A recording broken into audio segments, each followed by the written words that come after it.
All right, let's get started. Welcome everyone to today's TCS Plus. My name is Gautam Kamath and I am going to be today's host. TCS Plus is also brought to you by Clément Canon, Anindya Day, Ilya Rajenstein, Oded Regev, Salil Shram, Thomas Vidic, and Eric Weingarten. I want to highlight some of the upcoming talks we have. 2 weeks from now, on November 20th, we're going to have Jason Lee, who will be speaking about sorry, I can't actually remember his topic at the moment. And Nihar Shah will be speaking 2 weeks after that on December 4th. But for today, we're very lucky to have as our speaker, Ryan O'Donnell. Ryan is, of course, a theoretical computer scientist, and maybe that's the most specific description I can give because he works in just so many different areas of TCS. He's very well known for his work on analysis of Boolean functions. He wrote the book on it. It's an excellent book. But he's also worked in many other places, including complexity theory, property testing, learning theory, quantum algorithms, sum of squares, etc. He's really done an enormous amount of work on a broad variety of topics, and he's been recognized for this in a number of ways. He's winner of numerous fellowships and scholarships, including the Sloan Fellowship. He's won Best Student Paper at CCC. But without further ado, I want to turn it over to him as he will tell us today about Ramanujan graphs and explicit construction for them. Thanks very much, Gautam. It's a pleasure to be here talking on TCS Plus, and I'll get started. This is joint work with Sidhanth Mohanty, who's now at Berkeley, and Pedro Paredes, who's here at Carnegie Mellon. Okay. Let's see. Somehow my slides are not advancing. Oh, there we go. One sec, sorry, I can't see your slides right now. So you can't see the slides? Yeah, I cannot. Do you want to try again? Sorry. Sure.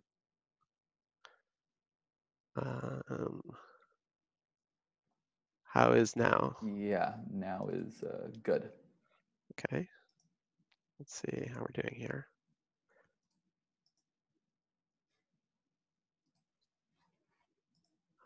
Okay. Cool. I think we're good. Okay. Great. All right, ready to go. Right, so I'll start with just 10 or 15 minutes of stuff that will recur later in the talk.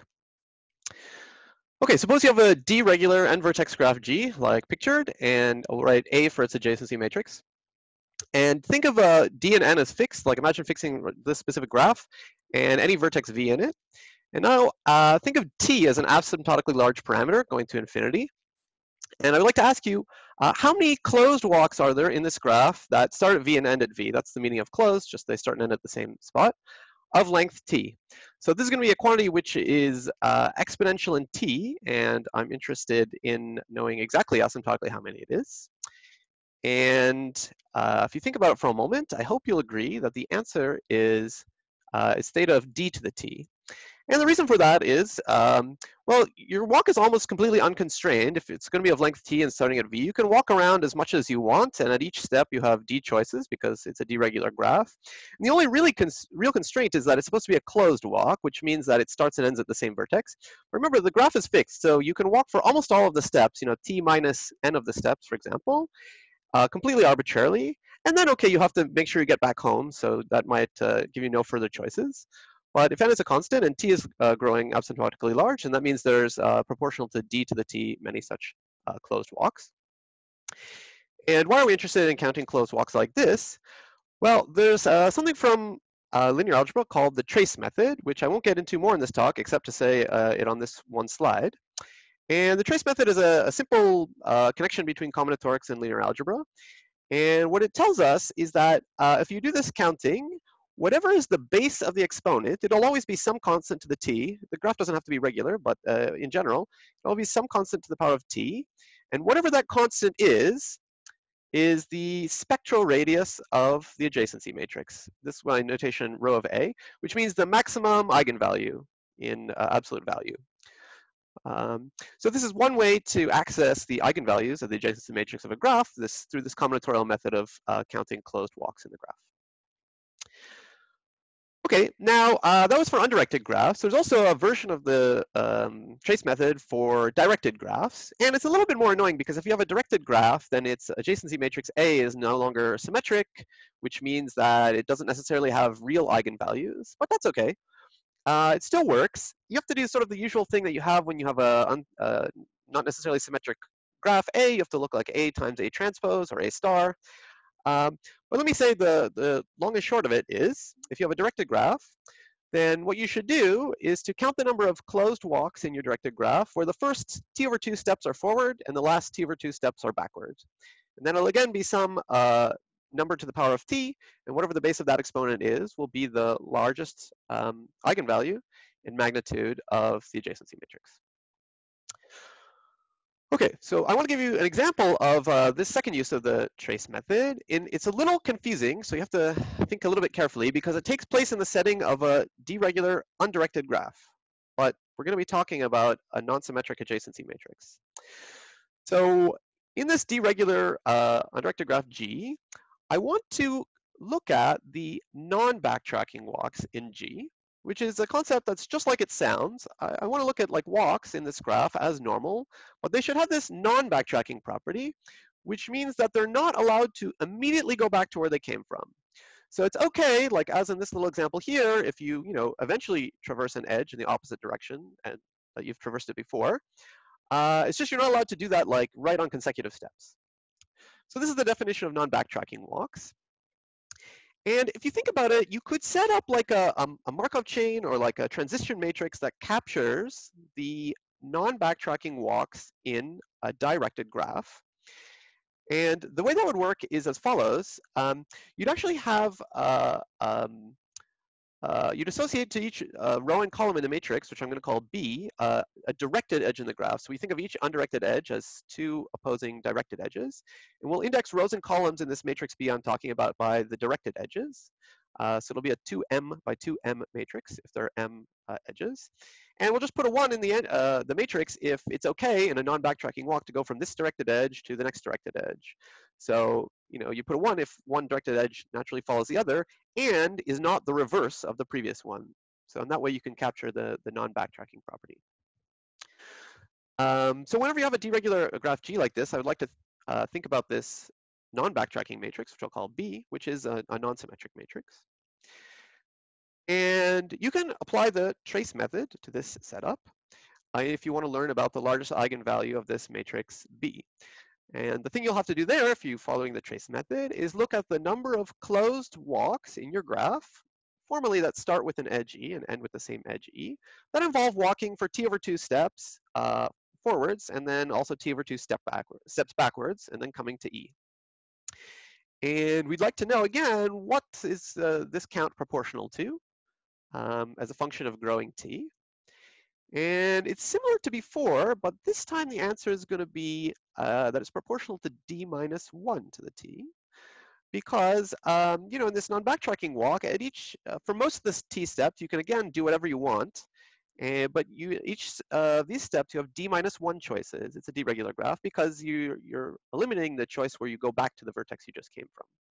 But other than that, you're mostly unconstrained. You can walk arbitrarily for almost all of the t steps. And this, reversal in the middle at t/2 doesn't make a big difference. And the only constraint is that maybe the last few steps you'll have to spend making sure you get back to where you started so that it counts as a closed walk, but it's going to be proportional to d minus 1 to the t. Okay, so if you apply the trace method tells us in this case that the spectral radius, or largest eigenvalue in magnitude of the associated non-backtracking matrix B, is d minus 1, which is a little bit smaller.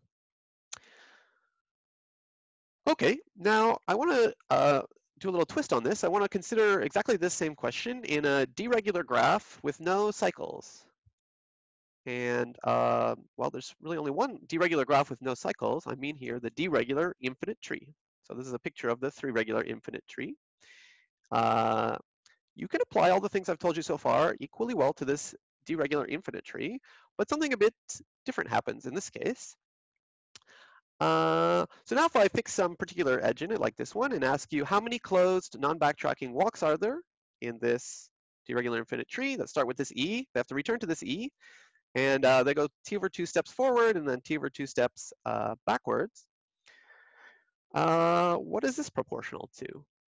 And now there's a twist because, in the finite graphs, I was always telling you that, oh, you can spend almost all t of your steps doing whatever you want, and then you just spend the last few steps making sure you get back to where you started from to make it a closed walk. But there are no cycles in an infinite tree, so you cannot do that. And in fact, you're quite constrained now for counting the number of closed non-backtracking walks. Really, the only thing you can do is walk t over 2 steps outward, and then immediately return back home by the exact path that you took before. If you weren't allowed this little funny thing in the middle where you're allowed to reverse direction right in the middle after t over 2 steps, then there would actually be 0 closed non-backtracking walks in this deregular infinite tree because you would only be able to go outward from the root. But you do have this like one chance to turn around, and you better take it. And the conclusion there is that since you have d minus 1 choices basically for each of your t over 2 initial steps, and then only one choice for the subsequent steps, the total number of closed non-backtracking walks in this deregular infinite tree is d minus 1 to the power of t over 2. And so now if you think about what the trace method tells you, the base of the exponent, where the exponent is t, is now square root d minus 1. Okay, and so this is the argument for why the spectral radius, or largest eigenvalue, of the non-backtracking matrix for the infinite deregular tree is square root d minus 1, which is noticeably less than the d minus 1 that it was for finite deregular matrices, deregular graphs. And just to say the key aspect of it one more time that led to this square root, it was because in this scenario, the closed walks that you were counting had to actually duplicate each edge that they walked on. So you were only afforded essentially t over 2 many distinct vertices that you could visit. Okay, but you might be saying, wait, how do we start talking about this like non-backtracking walk stuff? Like why do we care about this B matrix? I mean, I normally care about the A matrix, the adjacency matrix of a graph. Well, I have 2 responses to that. The first one is the reason that we start talking about non-backtracking walks is that it turns out, if you're going to use this trace method, it's much easier to study and to count non-backtracking walks. In fact, if you look back at this picture of the infinite deregular tree, if I asked you the more basic question, starting at this vertex, how many closed walks are there of length t? You can do it, but it's kind of a tricky combinatorial exercise because, I mean, the walks can go out and come back and go out some more, and you have to think a little bit carefully to, estimate asymptotically how many closed walks there are of length t in this infinite tree. But, if I ask you how many closed non-backtracking walks are there with this reversal allowed in the middle, I mean, it's extremely trivial. I mean, you can just walk out with d minus 1 choices for each of the first t over 2 steps, and then you have to walk back. So that's good.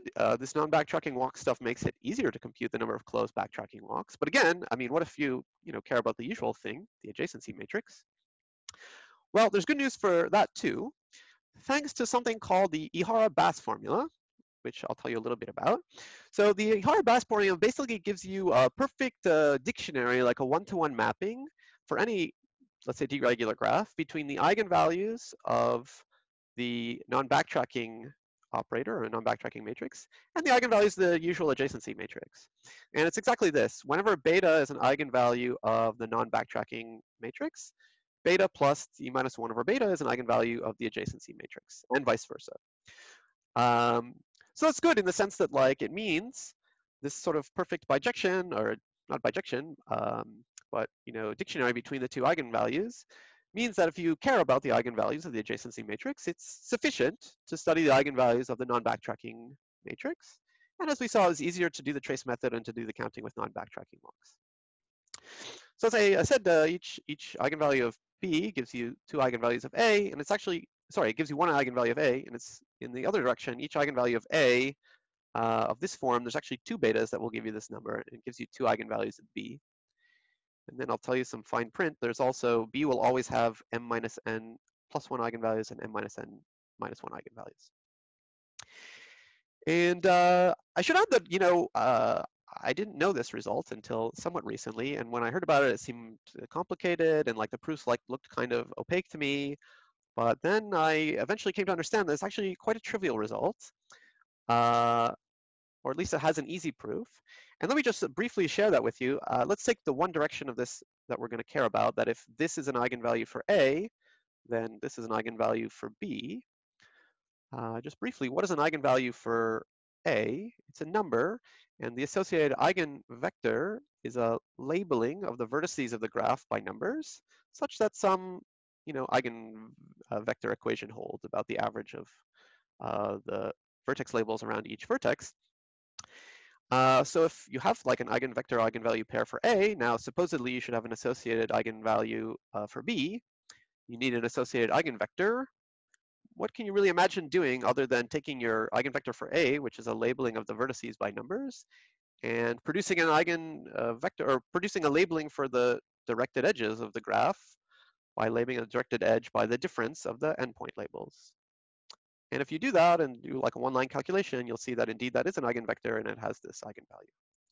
Okay, so maybe you didn't quite catch all of that, but I just want to emphasize that like this is not a very mysterious formula. It's quite natural and easy to prove the direction we need. Okay, so let me illustrate the use of this formula on some examples that we've talked about.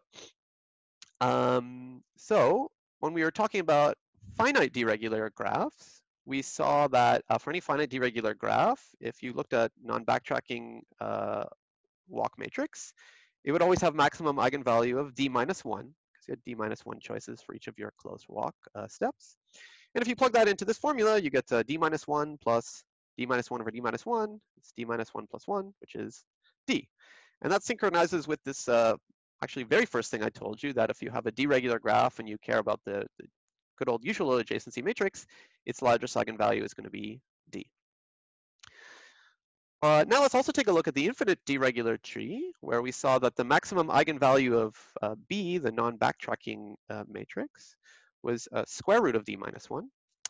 And now if you plug that into this formula, you get square root of d minus 1 plus d minus 1 over square root of d minus 1, which is root d minus 1 plus root d minus 1, which is 2 square root d minus 1.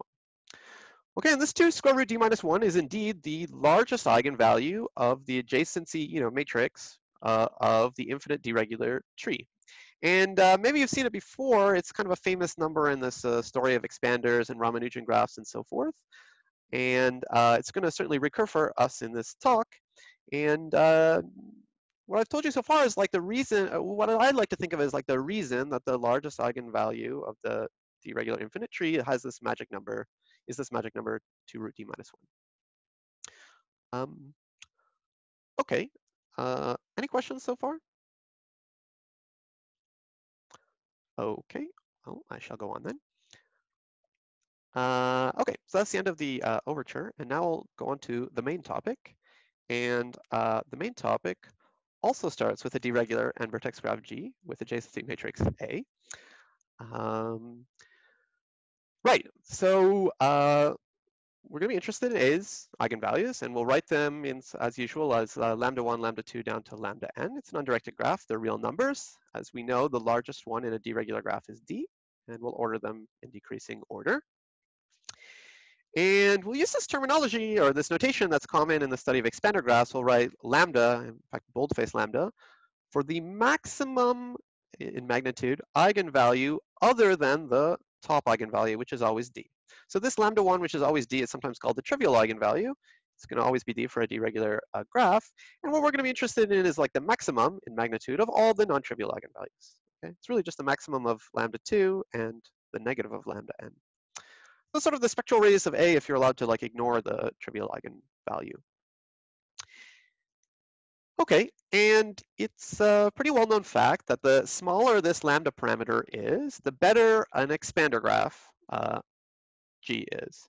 So hopefully you've maybe heard about expander graphs before. They're a class of graphs which have many nice properties where like any small set of vertices have many edges on their boundary. And they have many, many, many applications in computer science theory, especially in coding theory and de-randomization. I won't talk more about that, but I'll just take it as a given that we know about and love expander graphs, and we wish to have great expander graphs. And what I'm telling you here is that there's a tight connection between expander graphs and eigenvalues, and so we're motivated to come up with graphs that have a very small lambda parameter, a very small second largest eigenvalue. Okay, so in particular, you know, the largest eigenvalue is always d.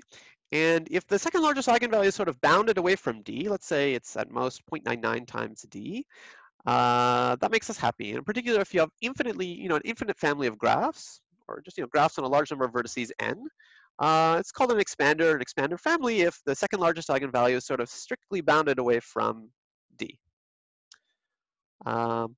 And that's great. And if you have such a graph, you can use it for many great applications in computer science. Of course, you know, smaller lambda is better. And we would certainly, you know, in computer science, we're always like, okay, let's try to make it better. So you might say, once you have graphs with lambda at most 0.99d, you might ask, can I get them at most 0.5d? Can I get them at most 0.1d? Can I get it at most d to the 0.99? Can I get it to the most d to the 0.6? Can I get it at most d to the 0.5? Well, that last one is not possible, although the other ones are possible. There's a limit to how small the second largest eigenvalue lambda can be. And it comes from this Alon-Bapana theorem from 1986, which says that for any graph G on n vertices, the second largest eigenvalue must always be at least 2 root d minus 1, minus some little o of 1 term with respect to n. And this is this magic number 2 root d minus 1, which is like the largest eigenvalue of the infinite d regular tree.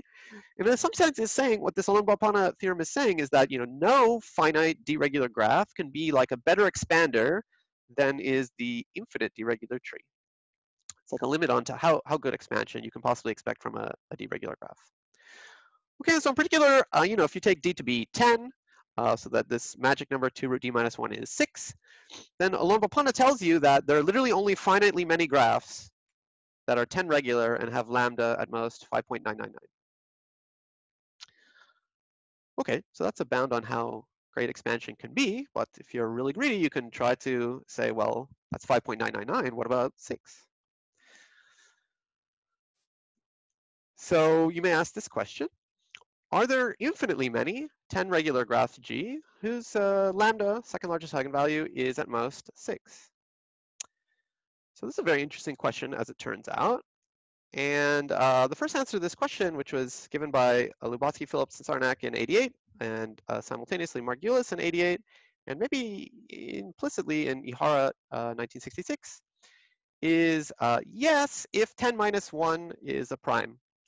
So if 9 is a prime number, then you're in great shape, and there are infinitely many such 10 regular graphs with lambda at most 6. Actually, you also need this this number to be congruent to 1 mod 4, which luckily 9 is, although you're probably pointing out to yourself at home that 9 is not a prime number. But you know, if d minus 1 is a prime number, like if it's 8 regular graphs, then the answer is yes. There are infinitely many such graphs. And indeed, Lubotsky, Phillips, Sarnak somewhat fancifully dubbed these graphs that have this property, that they have like the optimal, best possible lambda, namely 2 root d minus 1, they dubbed them Ramanujan graphs. Because the constructions of these graphs from LPS and Margulis are based on some very advanced number theory, and the proof that the eigenvalue is this magic number relies on the proof of some conjectures of Pedersen, which were extending some conjectures of Ramanujan. So that's where the name comes from, but it's a very sophisticated construction, and, well, the construction is not that sophisticated, but the proof that it's Ramanujan is very sophisticated. Okay, well, you know, as I said, 10 minus 1 is not a prime, but Morgenstern actually generalized these results. And he showed that actually what you really just need for these Ramanujan graph constructions, the style of LPS and Margulis, is that d minus 1 should be the size of a finite field. So that means that d minus 1 should be a prime power. So in particular, Morgenstern showed that whenever d is one more than a prime power, there are infinitely many d-regular graphs whose second largest eigenvalue, whose lambda parameter is this magic 2 root d minus 1, so Ramanujan graphs. Furthermore, it's shown that these are explicit graphs. It's not merely that they exist, but there's, let's say, explicit for us means that there's a polynomial time algorithm, polynomial in the number of vertices time algorithm for, you know, deterministically and explicitly constructing, let's say, the adjacency matrix of these graphs. And for many applications in computer science that use expander graphs or Ramanujan graphs or near Ramanujan graphs, you really want them to be explicit. In fact, for some applications of expander graphs, you want something even better. I'm thinking here mainly of the applications to pseudo-randomness. You want something better. You want these graphs to be what's called strongly explicit, which essentially means that you can have a exponential size graph computable in deterministic poly-n time. What that really means is you can come up with, let's say, a circuit of poly-n size that implicitly represents the adjacency list of this exponentially large graph. And Morgenstern actually showed that all these Ramanujan graphs that he can construct whenever d minus 1 is a prime power are even strongly explicit. Okay, so in some sense that's, I mean, as long as you're happy with number theory, it means we've got everything that you could possibly want as long as, in terms of spectral expansion, as long as d minus 1 is a prime power.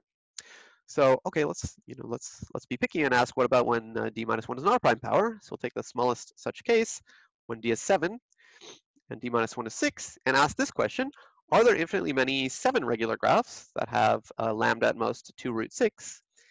And spoiler alert, the answer to this question is unknown.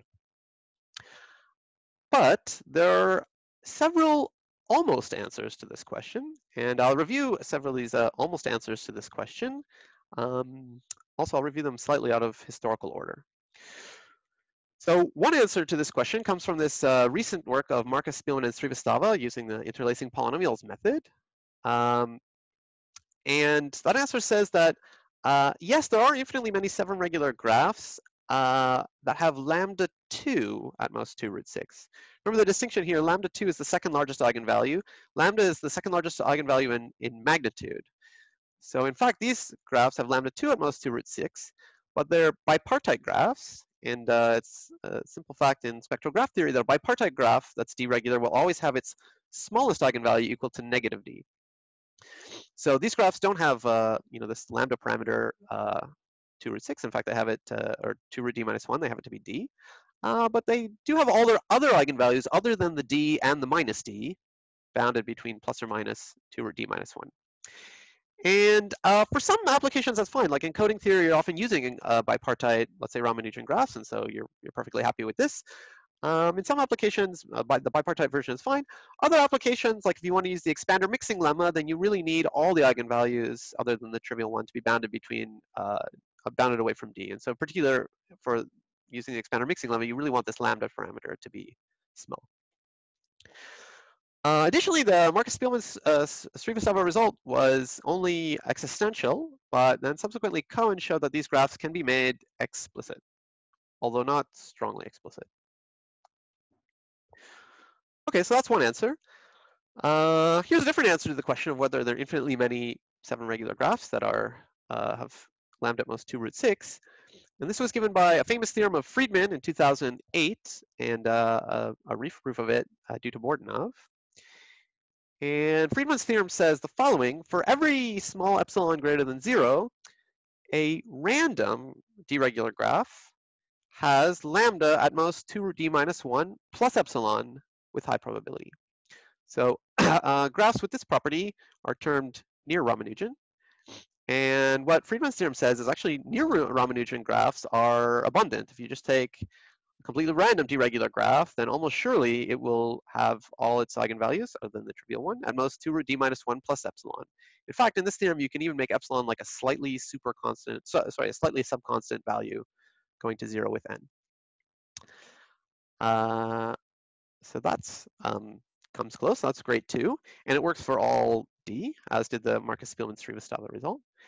And now finally, I can state to you what our theorem is that I'm talking about in this talk. Essentially, you can think of it as we de-randomize this result. So we get explicit such graphs, G sub n. Okay, so now I can explain all the words in the title. If I pop the title slide back up, we get explicit, meaning computable and deterministic polynomial time. Near Ramanujan graphs, that means their lambda parameter is at most 2 root d minus 1 plus epsilon for any epsilon of every degree. So it doesn't just work when d minus 1 is a prime power, it works for all d. So for example, if you select d to be 101, Our result tells you that in deterministic poly n time, you can construct a graph on essentially n vertices. That's 101 regular, and its lambda is at most 20.00001.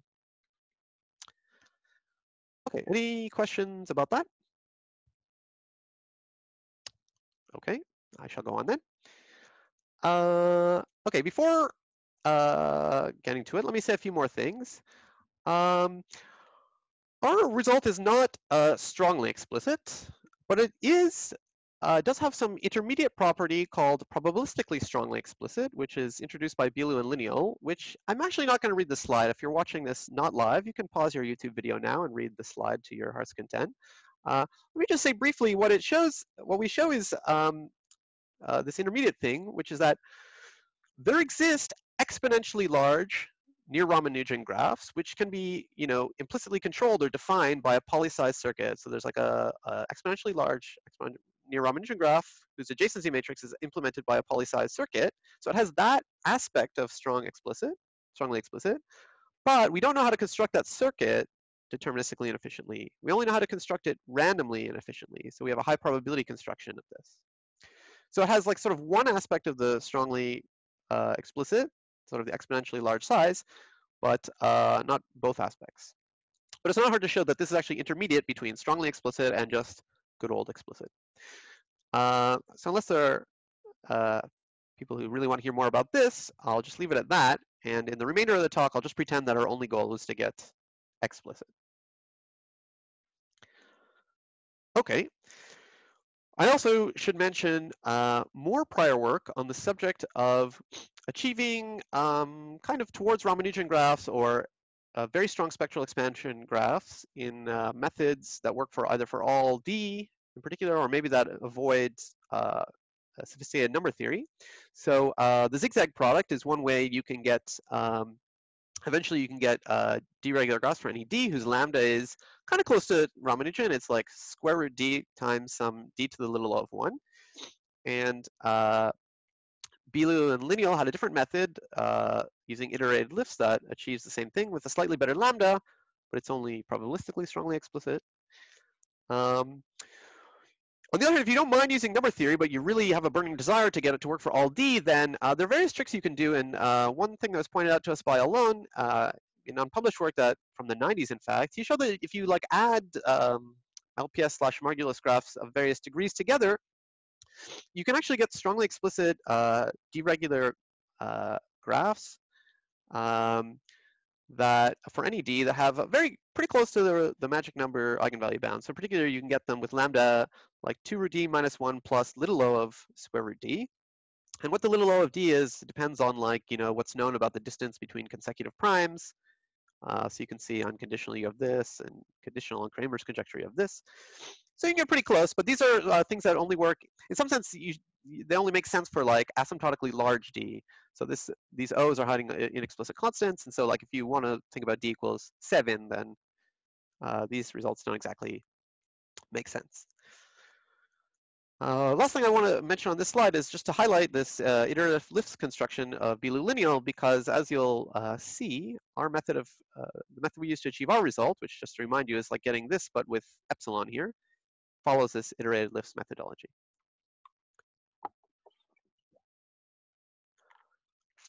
Okay, so now I shall move on to talking about our work.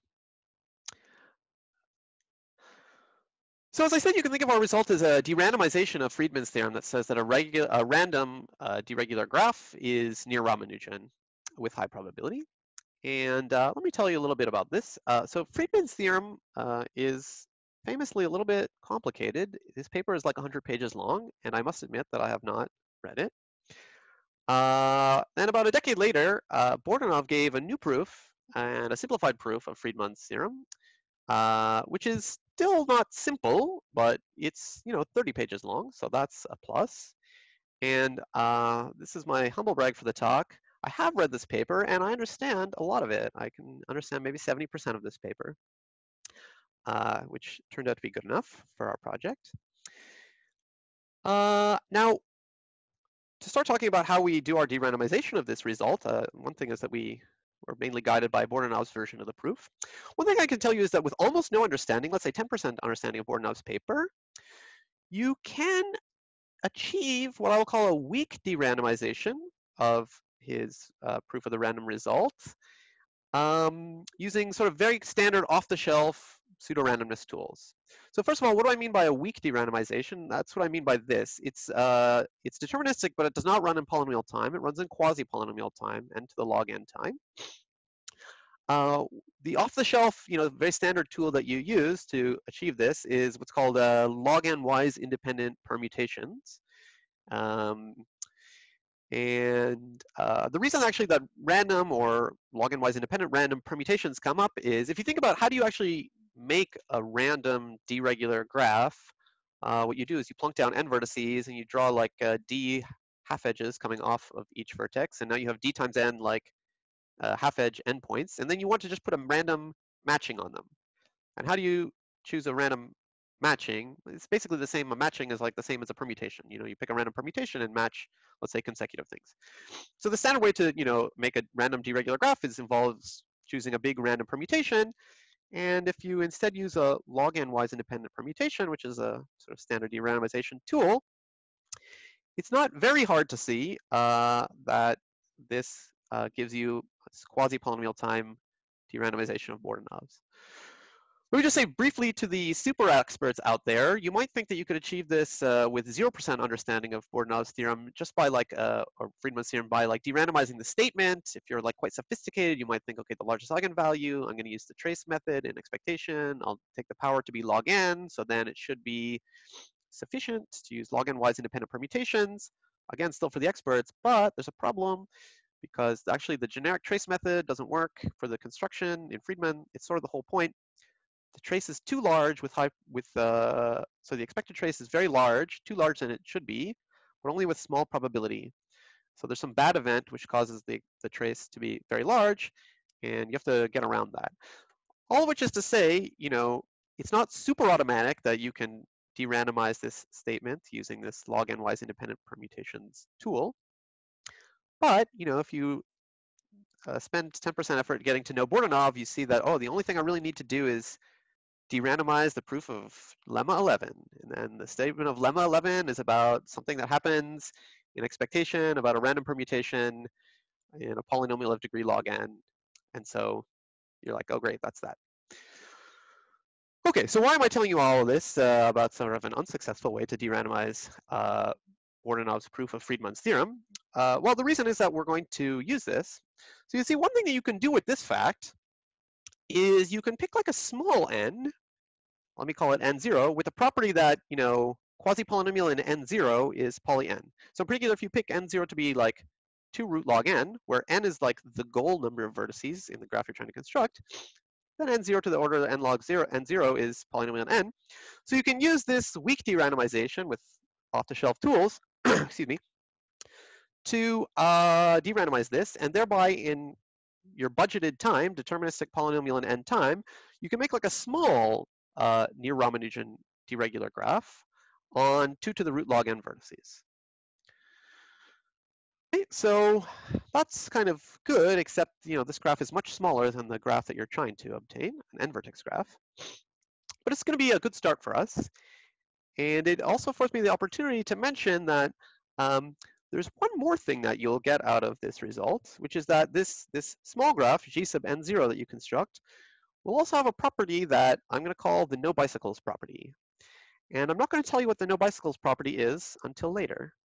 But it's an additional property that this graph will have. It's a property that a random graph has. In particular, it's a property that you will also get when you de-randomize, weakly de-randomize the Bordanov-Friedman theorem in this way. And in fact, when I was talking to the super experts before, this no bicycles property, which happens with high probability in a random graph, this is the, failing to have this property is exactly the low probability event that screws up your application of the trace method and you have to get around. I should also add that if you're really familiar with Friedman and Bordanov, they call this the tangle-free property. But I'll call it the no bikes property. Okay, so where are we? we see that efficiently we can construct a very small graph G0, which is deregular and near Ramanujan, and has this mystery property, no bicycles. And now I can tell you what our, I can tell you what the main theorem in our paper is. It's this one. It says the following. It says, give me any graph at all which is deregular and satisfies this no bicycles property. And just in case you have like a burning curiosity, I'll write what it is there. Any graph that has this no bicycles property, what we show is that a random two-lift of this graph, I'll explain what that means later, but very briefly, it's a bigger version of G0. A random two-lift of this graph has its lambda at most the maximum of two things, the lambda of the original graph and this magic Ramanujan quantity 2 root d minus 1 plus epsilon with high probability. To say this more in words and less in symbols, what it's saying is if this starting graph G0 has the no x property, and the starting graph G0 is near Ramanujan, then a random two-lift of it will also be near Ramanujan with high probability.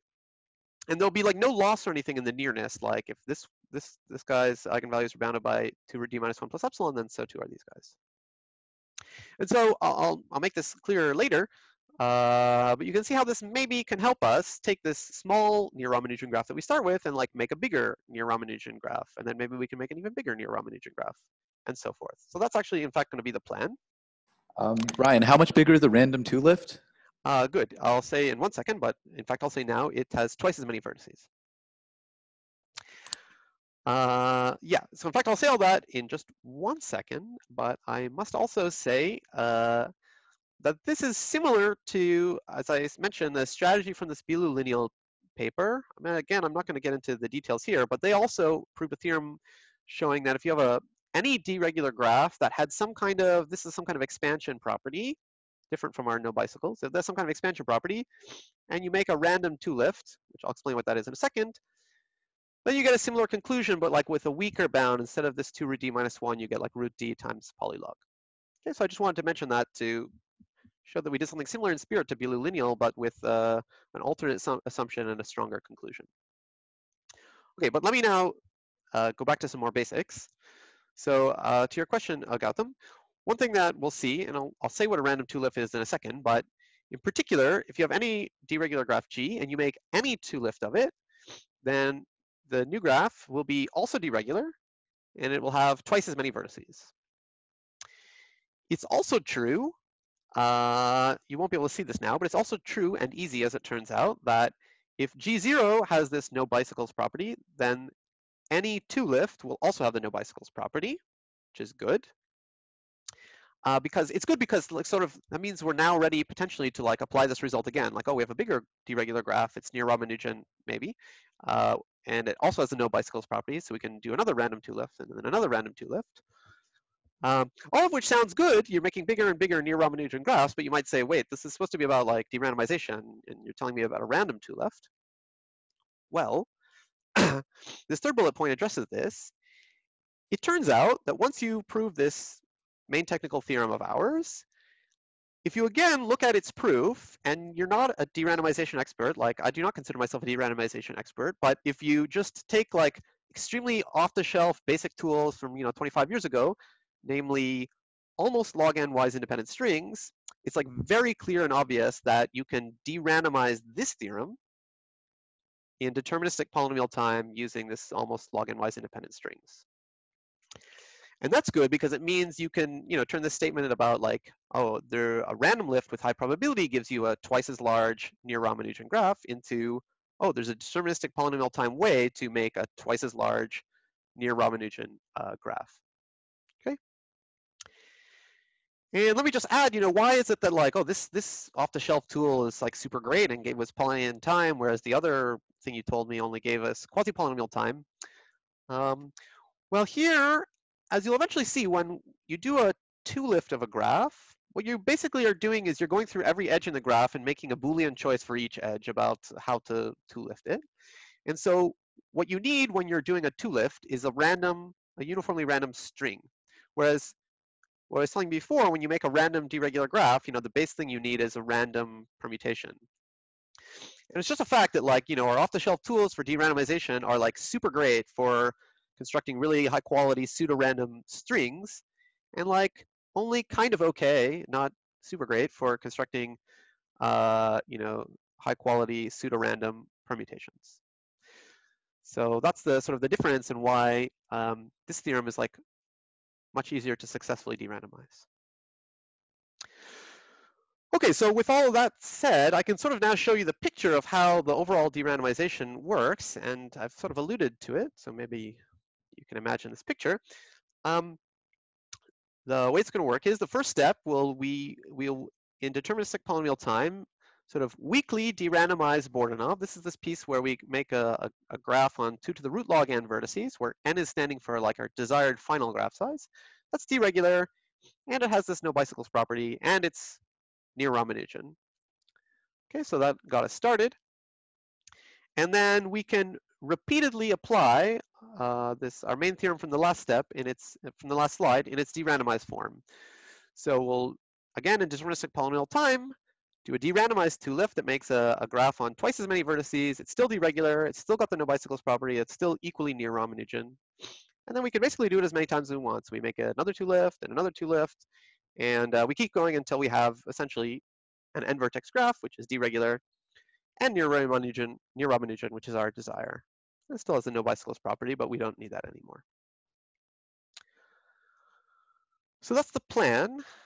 Let me also add, many people ask at this stage, why do we have to start with this sort of somewhat big graph in order to start doing our two lifts? Why don't we just start with some constant size graph, like the complete graph on d+1 vertices? And the short answer to that is that constant size graphs will not have this no bicycles property. This no bicycles property, if you remember what it said on the slide without me saying it out loud, it had some quantitative aspect to it. There was an n involved, and that n is actually related to the final n size. I'll actually discuss this point later in the talk, but that's the indication of why we really need to de-randomize the full Friedman-Bordanov theorem to sort of get started, because we really need a decent sized graph that's like bicycle free and near Ramanujan. Perhaps that wasn't totally clear, so it's also a good time for questions, if any. But if not, I shall continue on. So in fact, that's basically the last thing I'm going to say about de-randomization. So I told you, sort of this is the main theorem, and I told you can take my word for it that once you prove this theorem, it's actually very easy to de-randomize it with off-the-shelf tools, and therefore, in the remainder of the talk, I'm only going to talk about this theorem about random two-lifts of fixed graphs. And I will indeed shortly tell you what that means, a random two-lift of a fixed graph. Great, so what are these two lifts? It's evidently some kind of operation that takes a graph and makes it twice as big, but let's dig into that a little bit more. And as I'm telling you what a two-lift is, I want to also tell you at the same time that it's virtually the same concept as an edge signing of a graph. So let me explain those two things at the same time. Okay, so let's say you have a fixed, regular, deregular, undirected, usual graph. One thing I can say is you can think of this as an edge-signed graph in which all of the edges happen to be signed with just +1. And now let me tell you what two-lifts are. So what is a two-lift of a graph like this base graph here? What you do is you take this graph, put a copy of it on the floor, and then you put another copy of it on the ceiling. And you may do further things, but this graph over here, which consists of two disjoint copies of the base graph, is a two-lift of the base graph. It's one particular two-lift of the base graph. It's a funny one. It's two disjoint copies. In particular, it's the two-lift, which corresponds to the edge signing where all the edges are plus. Now, what is a general two-lift? Well, it's related to a general edge signing. So to explain it, imagine we took some edge in the base graph, which is currently labeled plus, and we said, oh, actually, I'm going to label it minus. The corresponding two-lift is the graph on the right side of the slide here, where you take the corresponding two edges and you make them crossing. Okay, so this edge signing of this base graph, where all but this edge have sign plus, corresponds to this 2-lift of the base graph. And similarly, if we take like another edge in this base graph and we change its sign from plus to minus, that corresponds in the 2-lift picture to taking these parallel edges and making them crossing. Okay, so in general, you can take any edge signing of the base graph, and if you just make the corresponding edges either parallel if the sign is plus, or crossing if the sign is minus, that gives a corresponding 2-lift. And in particular, if there's m edges here, there are 2 to the m possible 2-lifts. And you can see they naturally correspond to like binary strings of length m. So let me tell you the basic properties of this 2-lifting operation. A couple of them are very simple. So one, if this is a n vertex graph, then quite clearly the 2-lifted graph has 2 times n vertices. It's also easy to see that if the base graph is d-regular, then so too is the 2-lifted graph. You know, this is a 3-regular example. It's 3 regular here. It's also 3 regular here.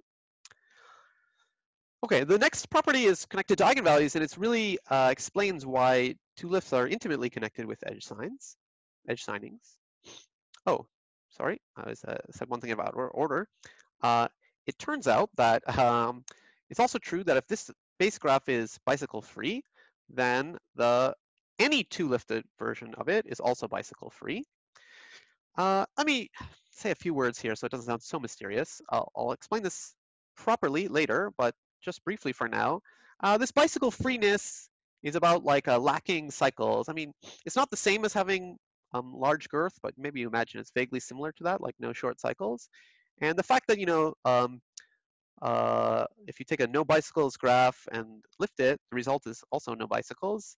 You know, it's because like, you know, cycles in the lifted graph can be projected down onto cycles in the base graph. So let me not say much more other than to say that it's an easy, slightly non-trivial exercise to show that once you know the definition of bicycle-free, a bicycle-free base graph, every 2-lift of it is also bicycle-free.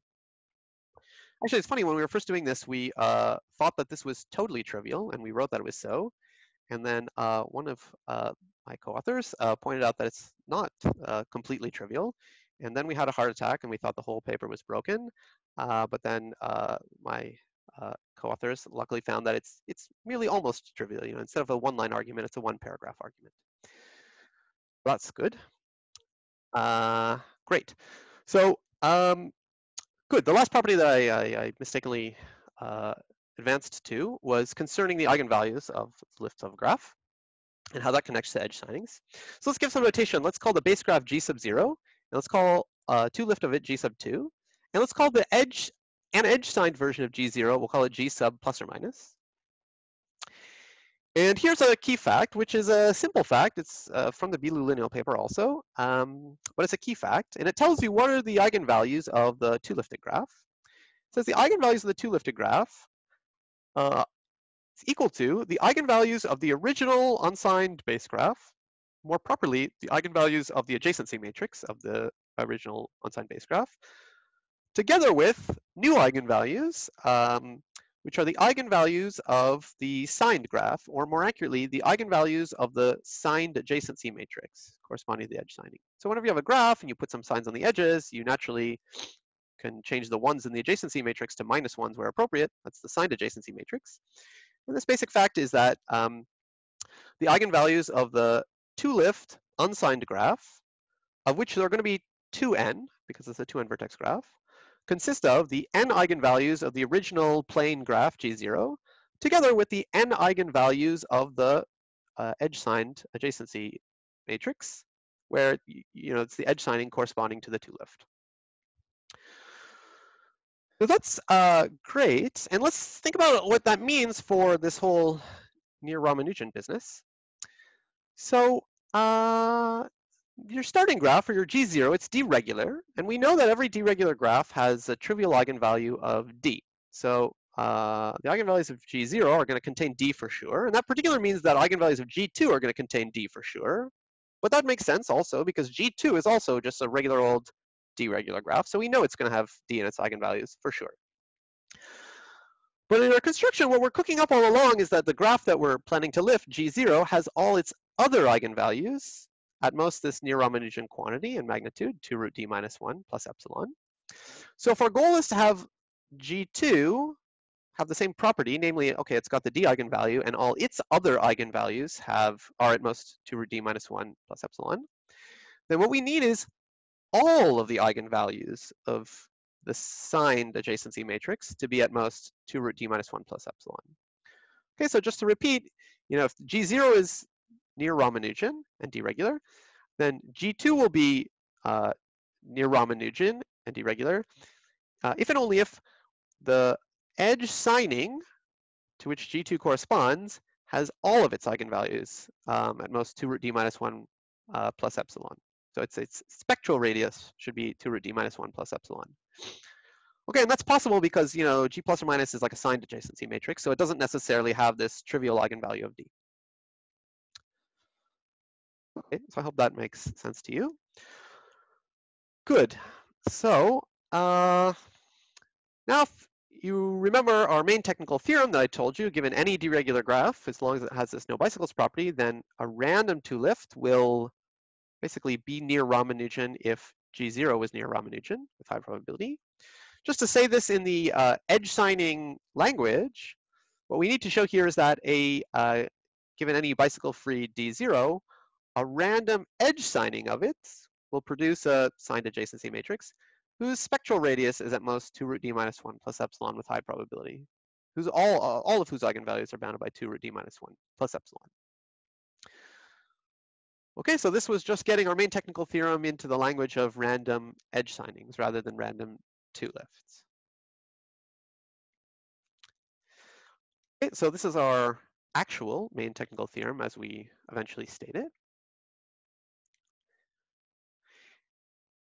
Now, before I tell you more about how our actual main technical theorem is proven and how it gets used, let me tell you very briefly about a corollary of this main technical theorem.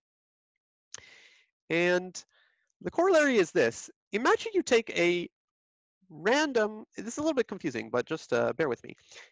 Imagine you have this main technical theorem about a random edge signing in the bag. And now you just say, let me think about a random deregular graph G. It's very easy to show, especially once you know what is the definition of no bicycles. It's, every small radius has at most one cycle. It's very easy to show and well known that a random deregular graph has the no bicycles property. In fact, that it super satisfies the no bicycles property. Even really large radiuses, neighborhoods have at most one cycle. So what that means is, this main technical theorem, which applies to any bicycle-free graph G0, in particular, you could apply it to a random deregular graph G with high probability. And what you would conclude as a corollary is that this fact: if you take a random deregular graph G and then also plunk down random edge signs on top, the resulting edge-signed graph has all its eigenvalues bounded by 2 root d minus 1 plus epsilon with high probability. And why do I bring this up? It's kind of telling you something about a random deregular graph with random edge signs. Well, occasionally you're actually maybe interested, believe it or not, in random deregular graphs with random edge signs. So I mean, I actually got into all this stuff because I was studying random constraint satisfaction problems like random 2XOR, and actually random 2XOR or X2XOR CSP on a random deregular graph is really equivalent to having a random regular graph with random edge signs. So occasionally you might even care about this. But the reason I highlight this is this theorem statement is quite similar to the theorem statement of Friedman's famous theorem. Friedman's famous theorem is that a random deregular graph with no edge signs has all its non-trivial eigenvalues at most 2 root d minus 1 plus epsilon. And this is like an alternate statement where like a random deregular graph with random edge signs has all its eigenvalues at most 2 root d minus 1 plus epsilon. And I bring this up because it's kind of similar to Friedman's theorem, but our paper contains like a self-contained proof of this fact. I mean, if you put together our main theorem with the fact that a random graph is bicycle-free, you get like a self-contained proof of this fact. You can read our paper and ignore everything about de-randomization and just read this fact. And in that way, you can come to know the proof, if you manage to make it through our paper, of a theorem that's similar to Friedman's theorem. So, again, I bring this up, first of all, to say that First of all, I should mention that like this theorem is actually not, this corollary is not new. It's actually appeared implicitly in some complicated form in some earlier papers of mine with co-authors. And also, Bordanov could have easily proven this theorem had you asked him to. But I bring it up because, as I said, if you read our paper, you can forget all de-randomization. You can get like a self-contained proof of this fact, which I hope is not too hard. And if you do that, you will gain the 70% understanding of the full glorious Friedman-Bordanov theorem that I managed to have. Okay, but let's go back now to our main technical theorem, which is about applying random edge signing to any worst case graph as long as it has this no bicycles property. And now, this late in the game, I will actually tell you what is this no bicycles property. And it's the following. Let L be log n cubed, some very small quantity. The no bicycles property says that your graph says for every vertex, if you look in the L neighborhood of it, there's at most one cycle. So no bicycles. So unicycles are okay, trees are okay. So this is an example picture. Every neighborhood, log n cubed radius, looks like a tree, well, except maybe there's like one cycle. And as I mentioned, a random graph has this with high probability, even for a much larger radius, even for the radius, anything that's like little of log n. That's easy to prove. It's not true that in a random deregular graph there are no short cycles at all, or there are no short cycles at all. There will be short cycles with high probability, but they'll just be far apart from each other. So no small neighborhood will contain more than one. Okay, and so this actually ties in, this no bicycle property, now that I sort of officially told you what it is, it ties back into this whole plan for de-randomization we had. Let me make this slide a little bit simpler. You see, in order to affect each one of these random lifts, you need the graph you're lifting to have this no bicycle properties, like no more than one cycle in any log n cube size neighborhood. And in particular, to do the last lift, you need the second to last graph to have this no bicycle property at radius log n cubed, where n is like the final n.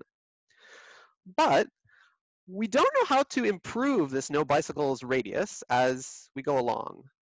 We only know how to show that it does not get worse, which means that you need your very first graph to be like bicycle free at a radius that's large enough to satisfy the hypothesis for the last lift, because we can't make it better.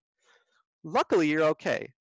Your last lift is going from n over 2 to n vertices, so you need bicycle freeness at radius log n cubed.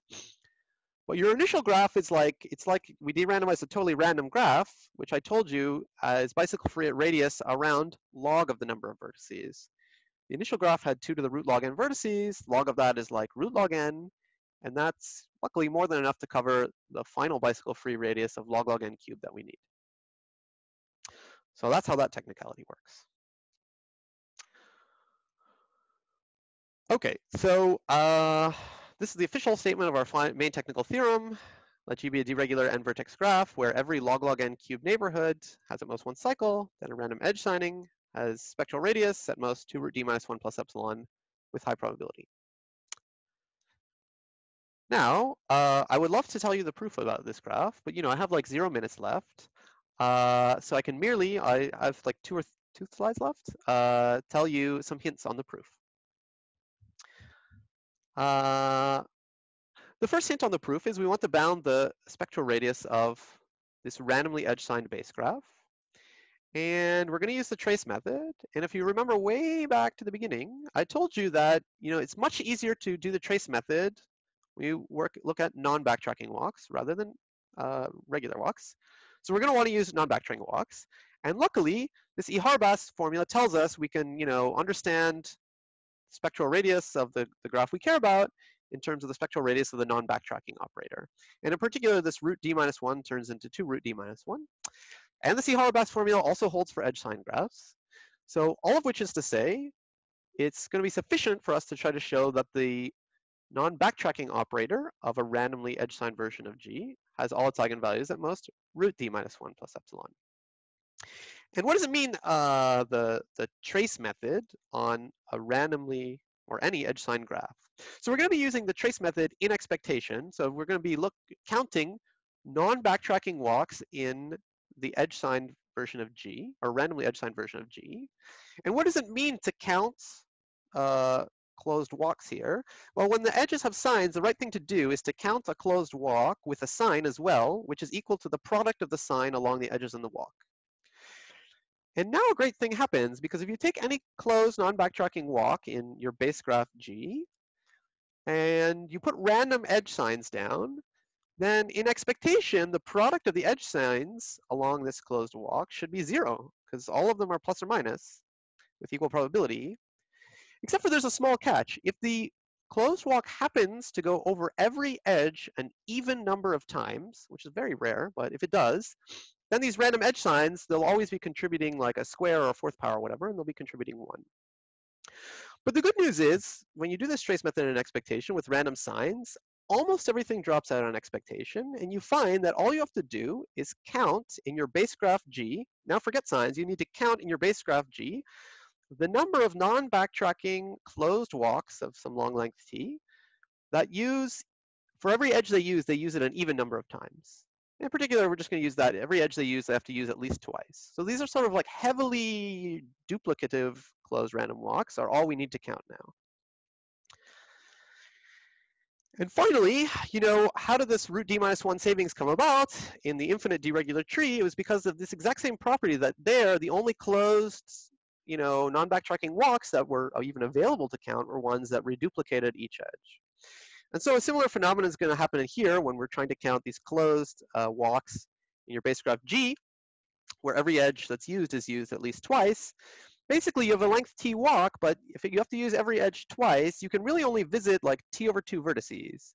And therefore, you may feel that the count in this finite graph G of the number of closed non-backtracking walks of length t that duplicate each edge should be something like d-1 to only t/2, thereby getting your square root savings. Now, it's quite as easy as that. G is not a literally cycle-free graph like the infinite deregular tree. So it's not true that the only thing you can do is, walk for t/2 steps out, and then you have to come straight back home. There are other ways to get home, because the graph does have cycles. But long story short, the no bicycles property, which is about, having at most one cycle in some large radius, means the graph is sufficiently tree-like that it's like a long combinatorics exercise, but the counting works out okay. The number of closed walks that use each edge an even number of times is barely more than d-1 to the t/2. And that's how you prove this final bound. Okay, so I'm really basically out of time. This is my last slide. In conclusion, for every d and epsilon, we showed that they're explicit graphs on around n vertices, whose second largest eigenvalue in magnitude is at most this near-Ramanujan quantity, 2 root d-1 plus epsilon. And I'll just say that my favorite open problem from this work is constructing explicit near-Ramanujan quantum expanders. But more on that another time. Thanks. That's it. Do we have questions? Yeah, thank you very much, Ryan. If anyone has questions, you can feel free to ask either by unmuting yourself in the chat, raising your hand, anything.